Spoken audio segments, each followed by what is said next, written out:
200 acteurs du secteur privé ont répondu présents le jeudi 30 mars 2023 à Douala à la concertation présidée par le Dr Paul Tasson, ministre délégué auprès du ministre de l'Économie, de la Planification et de l'Aménagement du territoire chargé de la planification. Concertation visant à booster la production locale de certains produits dont le taux d'importation est plus élevé. Et précisément dans le cadre de la mise en œuvre de la stratégie nationale de développement 2020-2030, le gouvernement a choisi de placer le secteur privé au cœur de la création des richesses.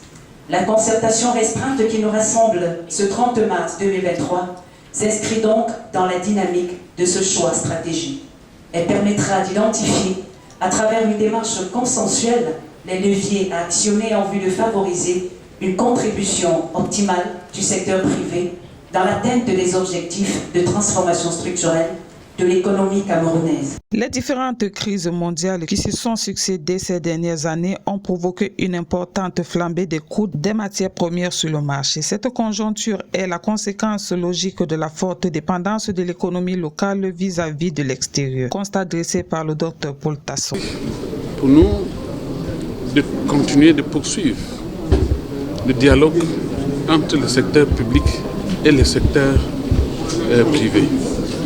Aujourd'hui, ce dialogue est d'autant plus important à partir du moment où le gouvernement a pris l'option. Le gouvernement a pensé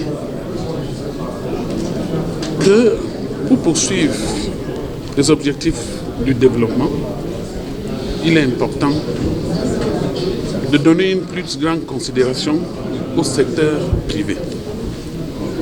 Les objectifs de l'émergence, tels que définis par le président de la République, son Excellence Paul Biya, voudrait que, à l'horizon 2035, le Cameroun pays émergent ne soit pas tout simplement un slogan, mais que l'émergence puisse se ressentir dans la vie des Camerounais, dans les ménages. D'où l'urgence de booster la production locale. Et pour cela, la création de la richesse, qui est la vocation du secteur privé, devrait contribuer à impacter directement les vies des Camerounais.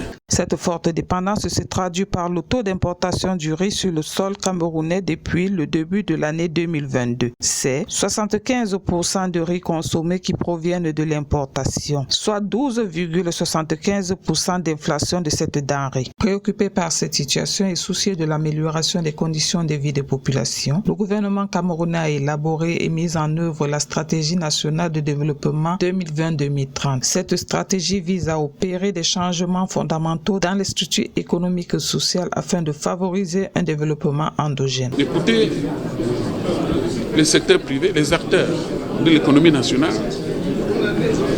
de prêter un oreille attentif à leurs préoccupations, à leurs priorités et de s'assurer de ce que les politiques publiques élaborées par le gouvernement sont en conformité avec les souhaits, les vœux de ces acteurs du secteur privé qui sont aussi importants pour l'avenir du Cameroun.